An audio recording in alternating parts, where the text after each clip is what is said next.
de unos mexicanos, unos campesinos mexicanos que se pusieron a leer la historia de los Reyes Magos, no sé si la recuerdan. Sí. Él habló y él decía que estaba maravillado con los descubrimientos que habían hecho esos campesinos. Lo primero que le dijeron fue que esos magos eran bien ignorantes. Esos magos porque ¿cómo es posible que fueron a preguntarle a Herodes dónde está el que le va a quitar el poder? Y él decía, fíjese, eso yo nunca lo había descubierto. Y esa gente se sentó y lo descubrió. Entonces dice que esa misma gente siguieron haciendo y al final concluyeron y dijeron que no se le podía hacer mucho caso a aquellos que miran las estrellas. Esa fue la conclusión a la que ellos llegaron, que a la gente que está pendiente a las estrellas no se les debe hacer mucho caso. ¿Ah? Bueno, porque los magos obviamente seguían la estrella y cometieron errores dentro del proceso. De hecho, la estrella nunca le dijo nada. Lo que le dieron fueron los ángeles. No vuelvan de nuevo allá, no vuelvan a encontrarse con Herodes, no vuelvan a hablar de nuevo con él. Dice, pues, esos campesinos, a la conclusión que llegaron fue eso.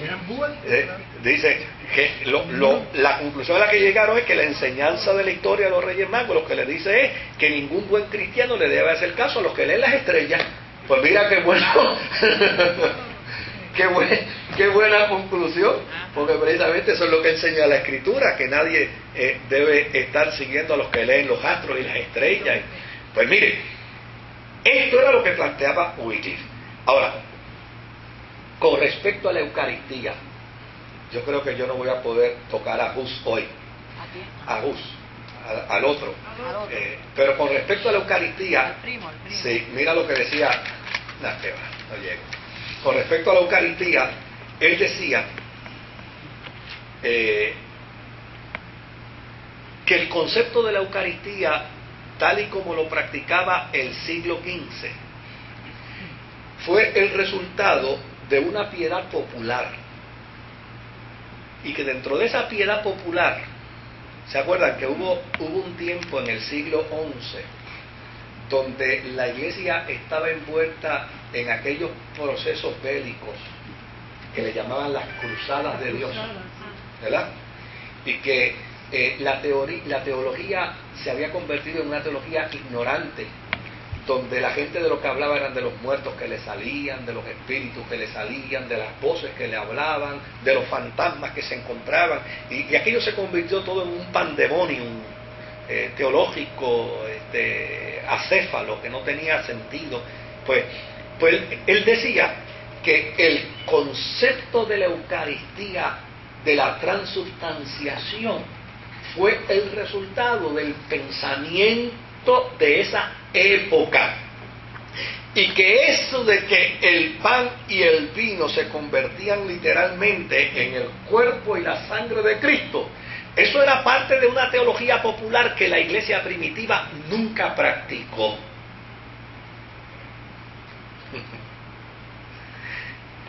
Y él decía que lo que sucedió fue que en el siglo XIII, en el cuarto concilio de Letrán, la iglesia adoptó lo que ya era una tradición, pero no era un argumento fundamentalmente bíblico. Y aceptaron la tradición de la teología de la transubstanciación como un hecho doctrinal. Y él decía que él rechazaba esa doctrina por entender que esa doctrina contradice la encarnación, porque la Biblia enseña que Dios fue encarnado una vez, y él decía, ¿cómo es posible que cada vez que se sirva la cena, él vuelve y se encarna? Y vuelve y se encarna, y vuelve y se encarna, y vuelve. Él decía, lo que estaban haciendo es una práctica del docetismo. Entonces es interesante el argumento de él. Por eso yo le dije, puede que estemos a favor o no, pero obviamente los planteamientos de él no estaban dados en el vacío. Claro, él rechaza la doctrina de la encarnación y él dice, cuando el Verbo se encarnó, se unió a un hombre. Esa unión no destruyó la humanidad de Jesucristo. Afirmar lo contrario sería caer en docetismo. Entonces dice, mire, lo que pasa en la cena es que el cuerpo de Cristo se une al pan de modo sacramental y misterioso. pero el pan sigue siendo pan. Y el vino sigue siendo vino. Aquí hay un hermano que de hecho no está viniendo a los estudios porque hace como 8 años atrás yo di este estudio de historia de la iglesia y él lo tomó y me dice, pastor, yo lo tomé.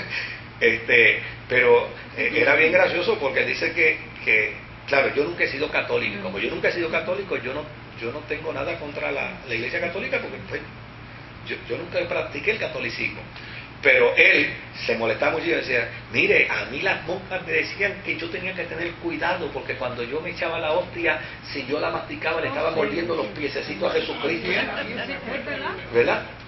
Sí, sí. Y él dice, y a mí me da un coraje que a mí me hayan agarrado de zángano por tanto tiempo. O sea, él manifestaba su coraje y su molestia. Pues Wycliffe decía, mire señores, sí hay un aspecto sacramental y hay un aspecto misterioso dentro del marco de la experiencia de la cena, donde obviamente en el pan está esa tipología del cuerpo de Cristo, en el vino, en el fruto de la vid, está esa tipología de la sangre de Jesucristo, pero a fin de cuentas lo que usted está es comiendo pan y tomando vino. Usted no se está bebiendo ninguna sangre de Cristo, ni se está comiendo ningún cuerpo de Jesucristo. Oigan. Pastor, yo traté de explicarle eso a un compañero católico. Bueno, de acuerdo con... Sí. Y me dijo, pero chico, ¿dónde tú dejas la fe? Y la fe, ¿dónde tú la dejas? Pues, y ahí donde venía Wycliffe y decía, la fe no puede estar ausente de la razón. Sí. Y no lo pude sacar, ¿sabes? Sí, no, pues claro. Ahí era donde venía Wycliffe y decía, sí, fantástico, pero la fe no puede estar ausente de la razón. Además que la Iglesia Católica tiene unos dogmáticos. Sí, no. Entonces, o sea, no, Además que mire, el ejercicio es un símbolo. Sí, es un símbolo. Es un símbolo, pero ya nosotros recibimos el Espíritu Santo hace tiempo. Por eso, o sea, mire, hay un dato aquí que es interesante y obviamente esto, yo les digo a ustedes que después entonces vamos a trabajar con bases doctrinales, porque estamos en el campo puramente histórico, ¿verdad? Pero es interesante el hecho de que lo importante de este proceso es en el tiempo en que se da.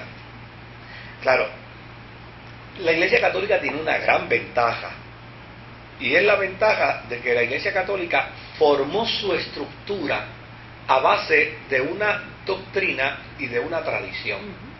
Entonces es un complemento que ambos sirven de base. Cuando la Iglesia no puede defender algo desde el punto de vista doctrinal, racional, entonces lo defiende desde el punto de vista de la tradición, y a esa tradición le llaman fe. ¿Ven?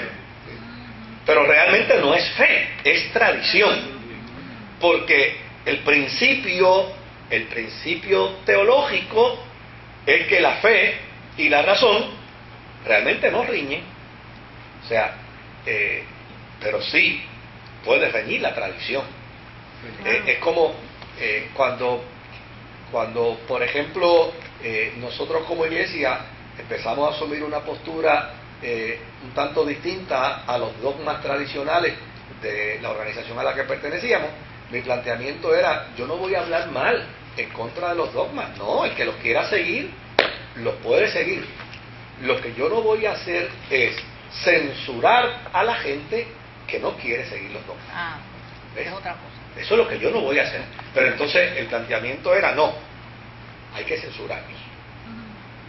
Y de luego mi posición como era... si fuera un acto pecaminoso. Sí, mi posición era la contraria. Porque las estructuras eclesiásticas, mire, déjeme decirle algo, nosotros los protestantes no hemos aprendido de la historia porque estamos practicando muchas de las cosas que dieron base precisamente a nuestro desarrollo. ¿Ves? Entonces, también los protestantes tenemos tradición. Mire, excepto aquellos que cogieron teología en la universidad, como ¿cómo es? Electiva, sí, ¿no? No, pero esos fueron condenados y censurados dentro de la iglesia. O sea, y fueron marginados. Mire, por ejemplo, yo logré en una convención internacional que se creara una comisión de estudio para que analizaran la cuestión del dogma.